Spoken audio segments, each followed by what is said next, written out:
पर आपने तब का तकमा तो लगा लिया कि आपने अपोज किया था, फिर सपोर्ट मांगने चले गए थे कि भाई मुझे भी इंडिया गठबंधन का पार्ट बना लो बिहार में। बिहार में नहीं गए थे? सुनते चिट्ठियां लिखी थी, कसीदे इतने लंबे लंबे कि मुझे ले लो, मैं बहुत अच्छा ऐसा नहीं था।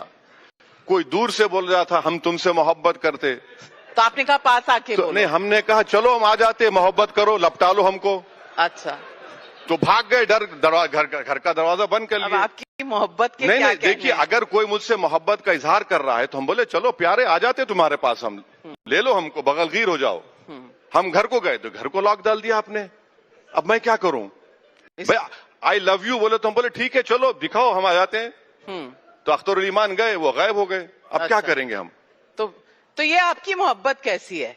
नहीं, कभी हाँ कभी ना वाली मोहब्बत, इसे मोहब्बत कहते हैं? मेरा मानना यह है कि वो मोहब्बत ही नहीं जिसमें नाकामी ना हो। अच्छा अच्छा, ये जितने थाली मार रहे हैं इनकी जवानी में कुछ हुआ था इन लोगों को सबको। तो अब ये जो नाकाम मोहब्बत है आपकी, ये बंगाल तक चली गई है। अब आप बंगाल में, वहां भी इश्क हो रहा है हमारा।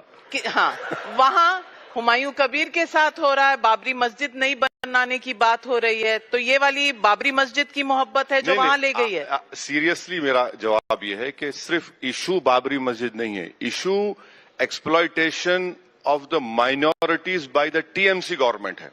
अच्छा, और उसमें क्या हुआ कि लास्ट ईयर 24 मई में हाई कोर्ट ने 5 लाख ओबीसी सर्टिफिकेट्स को कैंसिल कर दिया। उसमें से 4 लाख तो मुसलमानों के हैं।